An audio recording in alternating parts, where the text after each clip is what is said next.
ازيكم حبايبي؟ عاملين ايه؟ يا رب تكونوا بخير. فيديو النهارده ان شاء الله هنعمل 4 ميني تورت، 2 ب3 طبقات و2 ب4 طبقات، علشان اي عميل يكون عايز شكل تورته مثلا معين، مش عايز عدد كبير او مش عايز يدفع كتير، تقدري تنفذي نفس شكل التورته الكبيره على ميني وبيكون شكلها حلو جدا ومبهجه والعملاء بتتبسط بيها. اهم حاجه ما تنسيش تحطي لايك على الفيديو، ولو ما اشتركتيش في القناه اشتركي وفعلي الجرس عشان يوصلك كل جديد. يلا بينا نسمي الله ونشوف عملنا التورت ازاي. بسم الله الرحمن الرحيم. علشان اعمل تورتتين اخد منهم 7 طبقات، كل تورتة فيهم هاخد 7 بيضات، معلقتين صغيرين محسن جل، وطبعا حط على البيض الفانيليا، وهحط عليهم 675 جرام دقيق اسبونج. بحط الاسبونج فانيليا، وبعد كده بعد ما تتضرب وتعلى خالص بضيف الكاكاو، علشان لو ضفت الكاكاو من الاول مش هتديني الارتفاع اللي انا عايزاه. طبعا انا لو هعمل الصينيتين مقاس 16 وعايزه منهم كل واحده 6 طبقات بس، بعمل مقدار 6 بيضات و575 جرام دقيق سبونج.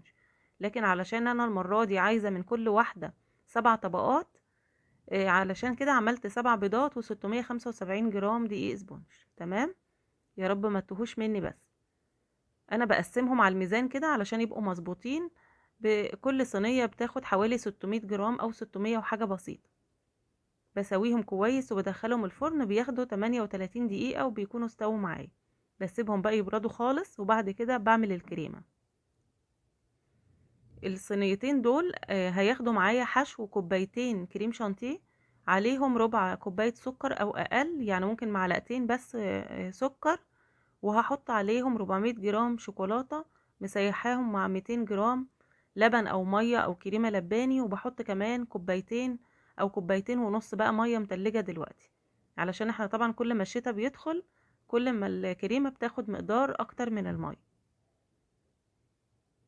هسيب لكم مقادير الكيك في صندوق الوصف، ولو عوزتوا اي حاجة قولولي في التعليقات برضو هرد عليكم ان شاء الله.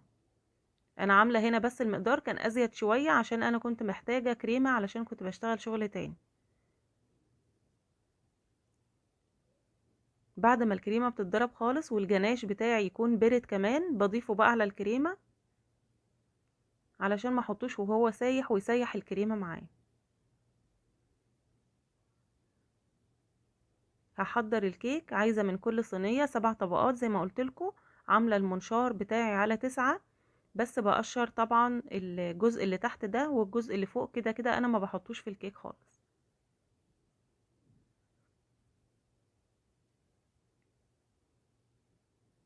كده ال7 طبقات بتوعي، هاخد 4 طبقات على جنب وتلاتة على جنب.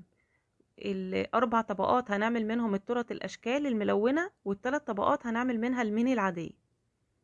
بحط كيس في الصينية بتاعتي هحشي فيها ال4 طبقات، وممكن تحشيها عادي الميني مش محتاجة، بس انا ما كنتش هفنشهم يومها فقلت عشان ما ينشفوش في التلاجة ولا حاجة حشيتهم في الصينية. بس الكيك، وبحط طبقة الموس، وبحط كمان مربى الحليب بقى او نوتيلا او اي حاجة.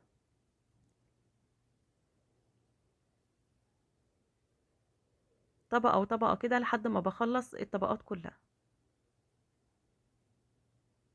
الاشكال الميني دلوقتي مطلوبة جدا جدا، لان طبعا يعني اسعار التورت الكبيرة بقت عالية على الناس.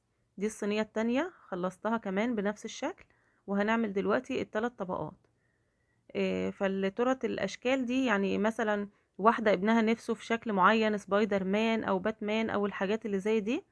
تورت بقى اشكال والوان، كل التورت الكبيرة تقدري تنفذيها في الميني، بحيث ان انت ترضي العملاء بتوعك.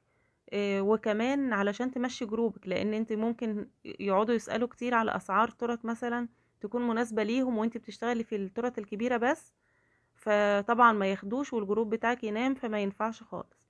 حاولي ان انت تاخدي اوردرات كده وتشغلي نفسك، وربنا يحسن ما بين ايدينا كلنا ويوسع علينا يا رب. دلوقتي انا خلصت تجليس الميني تورتتين التانيين، ممكن تحطيهم في التلاجة بقى قبل ما تفنشيهم، وممكن تشتغلي فيهم على طول. هقسم الكيك من فوق على 8 مثلثات، هعمل كل مثلثين بشكل معين.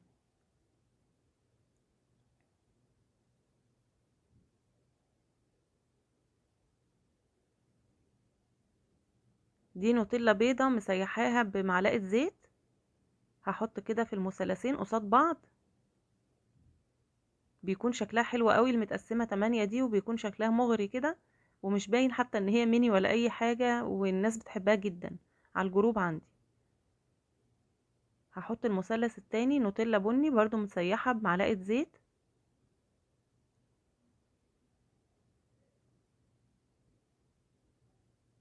بديل النوتيلا، اجمل بديل للنوتيلا بستخدمه دلوقتي هو سما. انا ما بغيروش من ساعة ما اشتغلت بصراحة، لان جربت انواع كتير جدا ما عجبتنيش، بتكون مسكرة كده ومش حلوة زي سما. المثلثين دول عملتهم مربى حليب مسيحاهم بشوية مية، يعني تحط عليهم شوية مية كده وتسيحيهم في الميكروويف او الحمام مية علشان بس تبقى نازلة ناعمة كده معاكي. وهحط كمان اخر مثلثين بالجناش، كل 100 جرام شوكولاتة عليها 50 جرام او 75 جرام حسب بقى نوع الشوكولاتة معاكي، بيتقل ولا بيبقى خفيف. هتبدأي ب50 جرام، ولو لقيتيها لسه محتاجة او تقيلة قوي مش نازلة صب معاكي هتزودي كمان شوية. وهي لسه ما جمدتش كده ولا مسكت، ببدأ اديلها الشكل اللي انتوا شايفينه ده، بعود شيش طاووق كده، بيديها شكل حلو جدا كأنها مرسومة، وبتبقى شيك قوي. وطبعا الشوكولاتة اللي في الجنب اللي ساحت دي هشيلها انضف البورد بتاعتي علشان التورتة تطلع نظيفة والبورد نظيف. وحطيت على المثلثين التانيين بديل الفلوس. كده تمام. التانية عملتها بنفس النظام، بس سبت مثلث واحد فاضي علشان اكتب فيه كلمة مريم، علشان العميلة كانت عايزاها مكتوب عليها. هنبدأ بقى في التورت الملونة بتاعتنا. هحط طبقة من الكريمة البيضة، او تحطي يعني عادي لو انت بتشتغلي بالكريمة الملونة ممكن تدي برضو طبقة التجليس الاولانية دي باللون، او تعمليها بيضة وبعد كده تدي اللون اللي انت عايزاه. انا هنا الطبقة التانية حطيت من اللون الازرق وحطيت عليه نقطة اخضر، وما بزودش الالوان عشان ما تبقاش غامقة قوي. وببدأ اجلس التورتاية، هي بتاخد نفس الشغل بتاع التورت الكبيرة بالظبط، ونفس التعب ونفس المجهود وكل حاجة، بس علشان تشغلي جروبك وعشان ما تخسريش عدد كبير من العملاء بيطلبوها دلوقتي. اشتغلي ميني تورت وشغلي نفسك. طبعا الميني تورت ما بقبلهاش لوحدها، يعني ما ينفعش اشغل فرني وعجاني والهيصة دي كلها علشان ميني تورته. فبجمع الميني تورت في يوم واحد، يعني العميل اللي بيطلبها بقول لهم ان الميني تورت بتكون مثلا يوم الخميس او يوم الاثنين زي ما انا محددة، وبعد كده بشتغل الميني تورت مع بعض في يوم واحد. كده التورته جهزت معايا، هحطها في التلاجة ونبدأ نعمل الاشكال. هنعمل دلوقتي الاشكال بتاعة الطحالب. باخد جزء من عجينة السكر كده، ممكن احط لها CMC علشان تبقى متماسكة معايا، بس هي علشان تورته ميني ومش محتاجة فيها ارتفاع يعني في الطحالب دي ولا حاجة، انا ما حطيتلهاش بصراحة CMC. بقطعها بالشكل ده زي ما انتم شايفين كده، وببرمها وبسيبهم ينشفوا. انا الاشكال دي كلها بشتغلهم قبلها بيوم علشان تنشف براحتها. هعمل كمان شكل النجمة، اي شكل نجمة عندك ممكن تستخدميه برضو، مش شرط الاشكال اللي موجودة عندي. وده برضو مولد كده للاشكال بتاعة البحر. الشكل اللي يكون صعب عليكي بقى هتحطي عليه عجينة بزيادة كده، وبعد كده هتشيلي الزيادة بالقطر زي ما انا بعمل كده بالظبط، علشان تطلع معاكي مظبوطة ما يكونش فيها اي زيادات.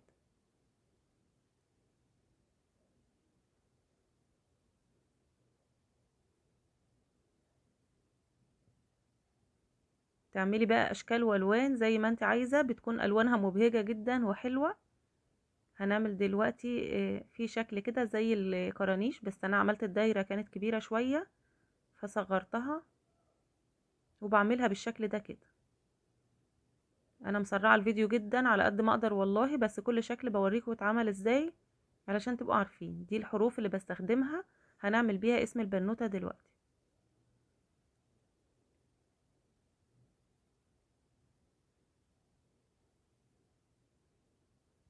كده تمام، الاشكال جهزت معايا والتورته بردت كويس جدا.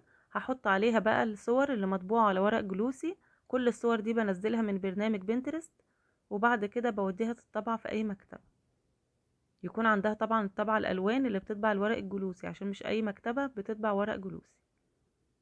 وحطيت بقى من فوق شوية سبرينكلز كده، وهرص بقى الحاجات اللي انا عملتها رصة عشوائية زي ما انا عايز. التورته دي من التورت اللي بتطلب كتير جدا، اتطلبت مني دورين كذا مرة، واتطلبت مقاس كبير، واتطلبت ميني كذا مرة برضو. قلت بقى اصورها معاكم. بدهن الاشكال السكر من ورا بشوكولاتة بيضة قبل ما الزقها على الكريمة علشان تفضل ثابتة كده وما تتحركش ولا تسيح. لازم تدهنيها من ورا علشان تبقى مظبوطة معاكي.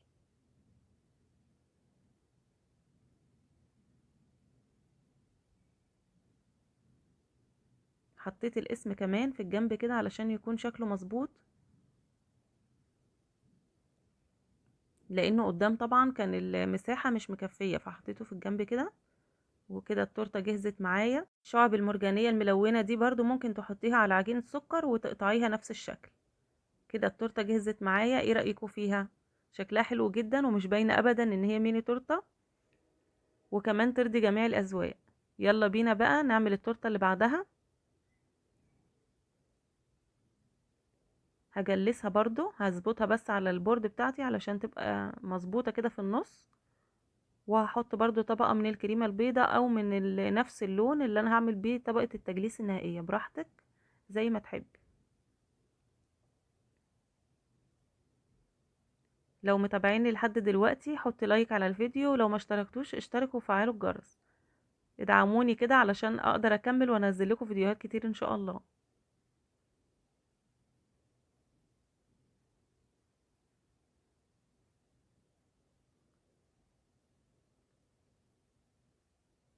كده اديتها طبقتين، وبعد كده جبت السكرابر المشرشر وعملت الشكل زي ما انتم شايفين كده. ودلوقتي هعمل زي زجزاج كده علشان بعد كده لما اجي ادهنه بالدست الذهبي يكون شكله حلو كده مموج، ما يكونش نازل حتة واحدة. حطيت لون فوشيا طبعا على الكريمة علشان اعمل اللون ده. بسحب بقى بالراحة خالص. وطبعا المقاس اللي في النص ده لازم اكون واخده مقاس الصوره اللي انا هحطها في النص قبل ما اعمل الزجزاج، علشان ما اجيش اشتغل وفي الاخر الاقي الصوره مقاسها اكبر وتبوظ لي شكل التورتايه. لازم تاخدي المقاس كده ويبقى مظبوط معاكي قبل ما تشتغلي. وسحبت برضو الكريمه الفوشيا دي بالسكرابر كده. وبعد كده هحط الاشكال بعد ما تكون التورته سقعت خالص في التلاجة، خدت وقتها. هبدأ احط الاشكال بتاعتي، بفضل مثبتاها كده بايديا شويه لحد ما تلزق خالص في الكريمه ما تطلعش بالكريمه. ده الدست الذهبي هحط عليه نقطة فانيليا، دي اكتر حاجة بتخليه بيلمع ولونه حلو جدا.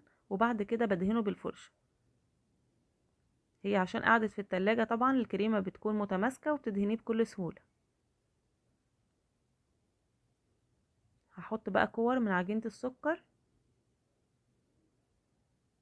وهحط كمان فراشات شكلها حلو جدا ورقيق. التورتة رقيقة جدا بحبها وطلبت مني كتير جدا. وهحط كمان توبر هابي بيرث داي. لازم يكون طبعا شكله رقيق كده والمقاس بتاعه متناسب مع الميني تورته بتاعتك، ما تجيبيش شكل كبير. واخر حاجه هحط سبرينكلز كده ذهبي، حاجات بسيطه خالص مش هكتر عشان يكون شكلها رقيق وحلو. وكده التورته دي كمان جهزت معانا. يا رب تكون التورته بتاعت النهارده عجبتكم. التورته دي اتباعت ب 275 علشان التوبر بتاع هابي بيرث داي، والتورته بتاعت ميرمد 250، والتورت الميني اتباعت ب175. وطبعا الاسعار كلها هتتظبط علشان الاسعار بتاعت الخامات كلها زادت. اشوفكم على خير.